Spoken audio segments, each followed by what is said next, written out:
नमस्कार दोस्तों, आप सभी का स्वागत है हमारे इस YouTube चैनल सरस्वती जी के क्लासेस में। आज की इस क्लास में हम झारखंड के प्रमुख विद्रोह एवं आंदोलन के बारे में चर्चा करेंगे। झारखंड में जितने भी विद्रोह या आंदोलन में उनमें जनजातियों का विद्रोह जो है बहुत ही महत्वपूर्ण स्थान रखता है। तो आज हम जानेंगे कि जनजातीय विद्रोह के क्या कारण थे। वैसे तो ये बहुत ज्यादा इम्पोर्टेंट नहीं है कारण को जानना, लेकिन फिर भी हमें चीजों को अच्छी तरह समझने के लिए पहले उन्हें शुरुआत से जानना जरूरी होता है। तो पहले हम लोग कारण जानेंगे। तो आइए देखते हैं कि जनजातीय विद्रोह जो झारखंड में हुए थे उसके क्या कारण थे। तो जो जनजातीय विद्रोह हुए थे उसके कारण को हम लोगों ने 4 भागों में बांट के इसका अध्ययन करना है हमें।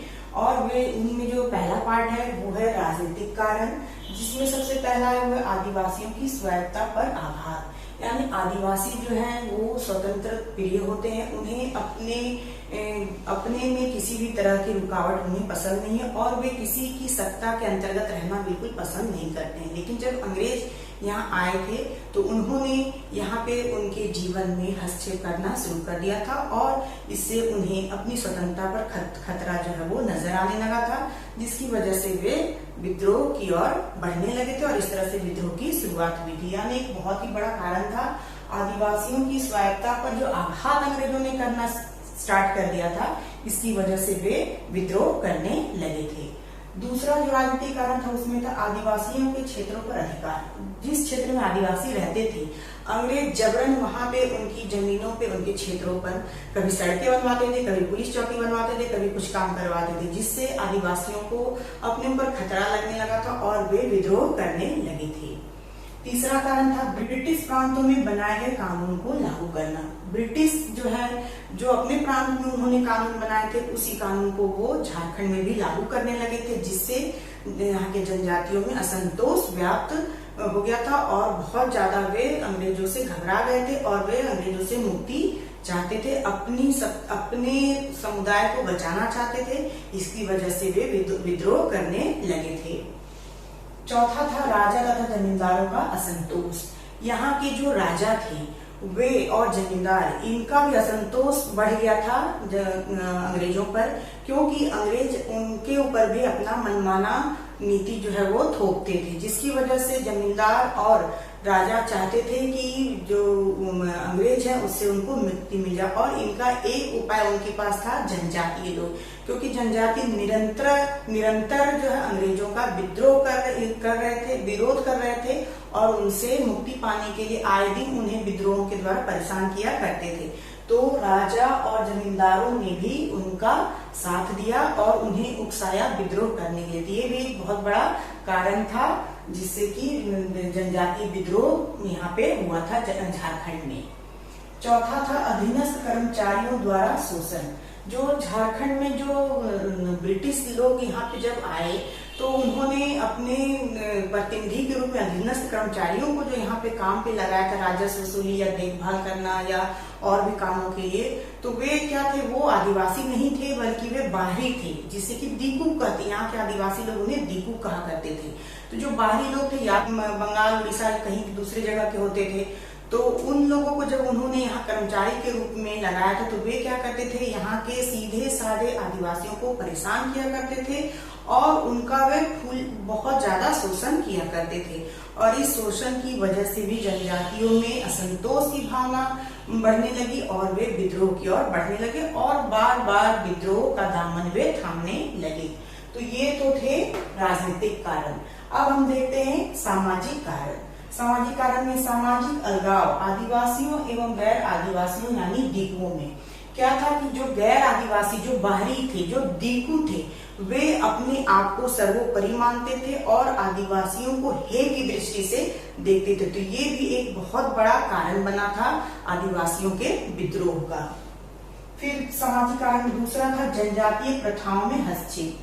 यहाँ की जो जनजातियां थे उनकी अपनी प्रथा थी, लेकिन जो बाहरी लोग यहाँ जब आए तो वे क्या करने लगे कि इनकी प्रथाओं पे आघात करने लगे, इनकी प्रथाओं में हस्तक्षेप करने लगे, इनका मजाक बनाने लगे, जिससे कि आदिवासियों को असहजता महसूस होने लगी और वे इनसे निजात पाना चाहते थे और अंततः वे विद्रोह करने लगे थे। तो ये तो था सामाजिक कारण। अब हम बढ़ते हैं आर्थिक कारण की ओर। आर्थिक कारण में था जमींदारों, ठेकेदारों एवं व्यापारियों द्वारा शोषण। अंग्रेज क्या करने लगे कि यहाँ के जो जमींदार थे, ठेकेदार थे और व्यापारी थे, उनके द्वारा आदिवासियों का वे शोषण करने लगे थे। जमींदार क्या करते थे, कभी अचानक से लगान जो है वो बढ़ा देते थे और आदिवासियों को जो कभी भी लगान क्या होता नहीं जानते थे, उन्हें अब लगान देना पड़ता था। तो दिन ब दिन लगान का जो रकम होता था वो बढ़ता जाता था। इस तरह से आदिवासी जो है वो जाते थे साहूकारों के पास और साहूकार उन्हें बहुत ज्यादा जो कर्ज देते थे, बहुत ज्यादा उस पर सूद लेते थे। तो इस तरह से आदिवासी जो है वो दिन ब दिन जमींदार, ठेकेदार, व्यापारियों आदि के चंगुल में फंसते जा रहे थे। फिर ठेकेदार क्या किया करते थे, जो आदिवासियों का जो जंगल जमीन जो होता था उसे ठेकेदार लोग अपने कब्जे में ले लेते थे और उन पे अपना अधिकार जमाते थे, जिससे आदिवासियों को बहुत ज्यादा दिक्कतें आने लगी थी और उनको ये समझ में आने लगा था कि उनका जो अपना है, जो अपनी चीजें हैं, अपनी धरोहर है, वो उनसे खोता जा रहा है। और उसके जिम्मेदार कौन है? वे जिम्मेवार हैं उसके अंग्रेज, जो कि जमींदारों, ठेकेदारों और व्यापारियों के द्वारा उनका शोषण करवा रहे थे। तो ये भी विद्रोह का एक बहुत बड़ा कारण बना। फिर आता है आर्थिक कारण, कृषि की समस्या। कृषि की समस्या भी जनजातीय विद्रोह का एक बहुत ही महत्वपूर्ण कारण था, क्योंकि जनजातीय जो है वो स्थानांतरित कृषि किया करते थे, लेकिन अंग्रेजों के यहाँ आ जाने से और उनके जमीनों को अपने कब्जे में ले लेने से वे स्थानांतरित कृषि नहीं कर पा रहे थे। साथ ही जो जंगल उनकी धरोहर हुआ करती थी उस पे वो बिना परमिशन के अंदर नहीं जा सकते थे और अपना जीवन निर्वाह नहीं कर सकते थे। तो ये भी एक बहुत बड़ा कारण बना था जनजातीय विद्रोह का। फिर था जीवन निर्वाह के साधनों पर नियंत्रण। जीवन निर्वाह का साधन जनजातियों का क्या था? तो वो था जंगल। जंगल में वो जाते थे, वहां से जड़ी बूटी, फल मूल, कंद ये सब इकट्ठा करते थे, लकड़ियां बेचते थे, ये सभी काम वे किया करते थे। लेकिन अब क्या था, इस पर अंग्रेजों द्वारा रोक लगा दिया गया था और इससे क्या हो गया था कि जनजातियों का जो जीवन निर्वाह का जो एक तरीका था वो बिल्कुल नियंत्रित हो गया था, वो अंग्रेजों के अनुसार चलने लगा था। तो ये भी एक कारण बना था जनजातीय विद्रोह का। तो ये तो थे आर्थिक कारण। अब हम देखेंगे धार्मिक कारण। जनजातीय विद्रोह का जो धार्मिक कारण था उसमें है जनजातीय संस्कृति पर प्रहार। जो धार्मिक कारण में जो है सबसे पहले क्या था कि जो अंग्रेज ईसाई थे और वे चाहते थे कि यहाँ पे भी ईसाई धर्म का प्रचार प्रसार हो और यहाँ के लोगों का धर्म परिवर्तन करा के ईसाई बना दिया जाए। इस तरह से वे पहले क्या करने लगे, जो ईसाई धर्म प्रचारक थे वे यहाँ पे शिक्षा का व्यवस्था किए, शिक्षा यहाँ के आदिवासियों को शिक्षा देने लगे थे। उनकी सेवा, पहले तो उन्होंने सेवा की, शिक्षा दी, लेकिन बाद में फिर वे धीरे धीरे क्या करने लगे कि उनके धर्म पर वो आघात करने लगे। यानी जनजातियों का जो अपना धर्म था, अपने जो रीति रिवाज थे उस पर वे उनका मजाक बनाने लगे और उनको बुरा भला कहने लगे, जिससे कि जनजातीय जो है उनके खिलाफ होने लगे थे। फिर नेक्स्ट था ईसाई धर्म को जबरन थोपना। अब जो पहले तो उन्होंने बहुत ही अच्छे से उनको उनकी सहायता की, यानी जो ईसाई जो प्रचारक थे, धर्म प्रचारक थे अंग्रेजों के, वे पहले यहाँ के आदिवासियों की सेवा की, यहाँ के आदिवासियों की शिक्षा दीक्षा की भी व्यवस्था की। लेकिन धीरे धीरे वो क्या हुए, यहाँ के लोगों पर हावी होना चाहते थे। वे चाहते थे कि यहाँ के लोगों को बहला फुसलाकर ईसाई धर्म परिवर्तन करा दिया जाए। और इस तरह से जब ऐसा नहीं हुआ तो वे लोग कुछ कुछ प्रलोभन भी दिया करते थे यहाँ के आदिवासियों को कि अगर आप ईसाई धर्म को स्वीकार कर लेते हैं तो आपकी जो जमीनें अंग्रेजों के अधिकार में आ गई वे आपको वापस कर दी जाएंगी। इस तरह का प्रलोभन भी वो दिया करती थी यहाँ के जनजातियों को ईसाई बनने के लिए। तो ये भी एक कारण था धर्म परिवर्तन जबरन धर्म परिवर्तन करवाना, बहुत बड़ा कारण था जनजातीय विद्रोह का झारखंड में। तो इस तरह से हम लोगों ने देखा राजनीतिक कारण, सामाजिक कारण, आर्थिक कारण और धार्मिक कारण। अब हम देखेंगे कि इन कारणों से कौन कौन से विद्रोह जो है झारखंड में हुए, वो कौन कौन से विद्रोह थे जो यहाँ पे हुए और कब कब हुए, उनके नेता कौन थे, उनको दबाने वाले कौन थे या उसका क्या कारण था, उसके क्या परिणाम निकले, इन सब चीजों की जानकारी हम हासिल करेंगे। तो आइए देखते हैं सबसे पहला विद्रोह जो सबसे प्रमुख विद्रोह में, जो सब जनजातीय विद्रोह में सबसे प्रमुख और जो सबसे पहला विद्रोह था वो था ढाल विद्रोह। सबसे पहला था ढाल विद्रोह, जो 1767 से 1777 ईस्वी तक चला था। ढाल विद्रोह, इसके नेतृत्वकर्ता या फिर हम लोग नेता भी कह सकते हैं, वो कौन थे? वो थे जगन्नाथ ढाल।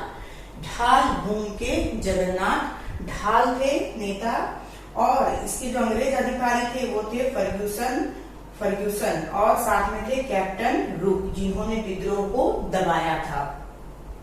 ये जो विद्रोह है ढाल भूमि का ढाल विद्रोह, ये जगन्नाथ ढाल के नेतृत्व में शुरू हुआ था, और ये चूंकि अपने आप को स्वतंत्र रखना चाहते थे अंग्रेजों से, इसकी वजह से उन्होंने अंग्रेजों को कर देना बंद कर दिया था, और इसी की वजह से फर्ग्यूसन ने इन पर आक्रमण कर दिया था जगन्नाथ ढाल पे। और जगन्नाथ ढाल क्या किए कि अपनी जान बचा के ढालभूमि से भाग निकलते हैं, लेकिन वहां पे विद्रोह जो है व्याप्त रहता है और फर्ग्यूसन उसे दबा नहीं पाते। तब कैप्टन रूक को भेजा जाता है विद्रोह को दबाने के लिए। अंततः इन्होंने ये लोग जो है विद्रोह सही से दबा नहीं पाते हैं, और लास्ट में क्या कहते हैं, जब जगन्नाथ ढाल यहाँ से भाग जाते हैं तो वे उनके भाई जो थे नीमू ढाल वो पकड़े जाते हैं, और लास्ट में ये लोग क्या करते हैं कि जगन्नाथ ढाल के अभाव में, यानी जगन्नाथ ढाल जब इनके हाथ नहीं लगते हैं तो ये नीमू ढाल को ही वहां का शासक बना देते हैं।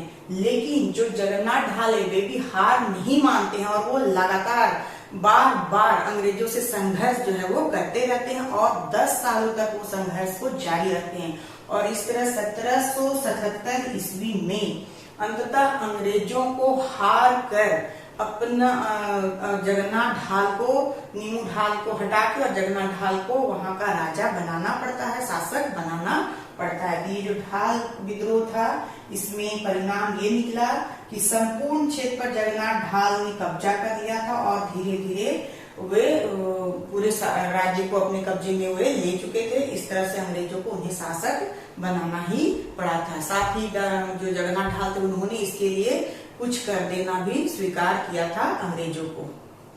तो ये तो था ढाल विद्रोह, जो सबसे पहला विद्रोह था अंग्रेजों के आगमन के बाद। दूसरा आता है हमारा चेरो विद्रोह। चेरो विद्रोह जो 1770-71 ईस्वी में हुआ था। इसके जो नेतृत्वकर्ता थे वे थे चित्रजीत राय, और उनके दीवान थे जयनाथ सिंह। इसके जो अंग्रेज अधिकारी जो थे वे थे जैकब कैमक।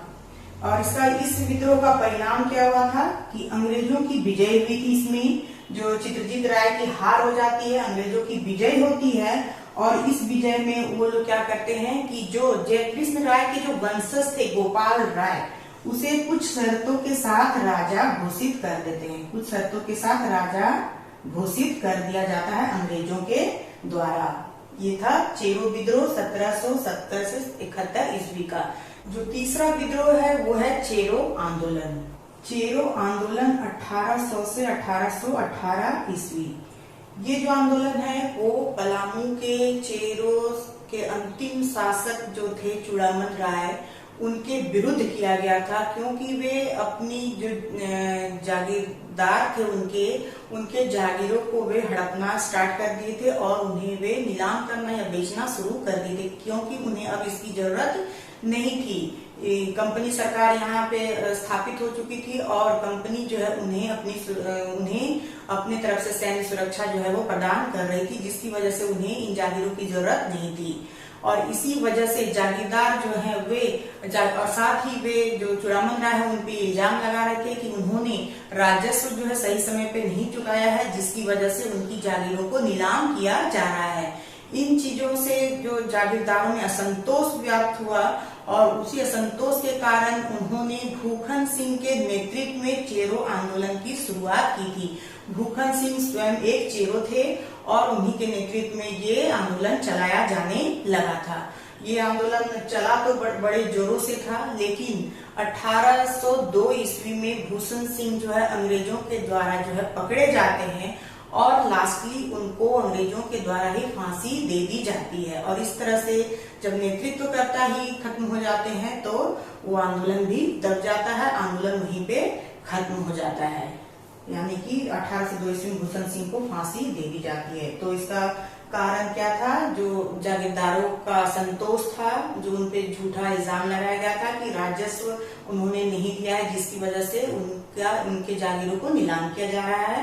और इसका परिणाम क्या हुआ? इसका परिणाम ये हुआ कि भूषण सिंह जो है अंग्रेजों के द्वारा पकड़े गए और उन्हें फांसी की सजा दे दी गई। तो इस तरह से ये दूसरा जो चेरो आंदोलन है यहीं पे खत्म हो जाता है, यहीं पे दब जाता है। लेकिन फिर 1817-18 में एक बार और विद्रोह जो है वो भड़क उठता है, और वो इसलिए भड़कता है कि जो चूड़ामन सिंह थे उनके राज्य को कर न दे पाने की वजह से अंग्रेजों के द्वारा जो है नीलाम कर दिया जाता है, जिससे चेरों को बहुत ठेस पहुंचती है। और वो जो नीलामी हुई थी, जो चेरो राज्य जो है वो बेच दिया गया था, देव के राजपूत थे घनश्याम सिंह, उनको बेच दिया गया था और उन्हें ही वहां का राजा जो है बना दिया गया था। लेकिन चेरों के लिए बहुत अपमान की बात थी, इसलिए चेरों ने इसके विरोध में विद्रोह कर दिया था और ये विद्रोह हुआ था। और फिर इस विद्रोह को दबाने के लिए रफसेज को भेजा गया था अंग्रेजों की तरफ से, और इस तरह से 1818 ईस्वी में ये जो 1817 का विद्रोह है वो उसका अंत हो जाता है, विद्रोह वहीं पे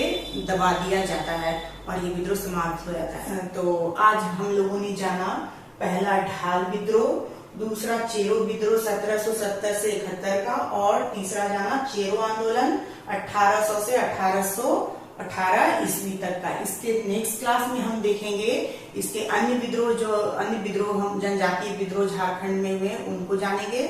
आज के लिए बस इतना ही। नेक्स्ट वीडियो में हम फिर मिलते हैं अन्य विद्रोहों के साथ। तब तक के लिए धन्यवाद। जय हिंद, वंदे मातरम।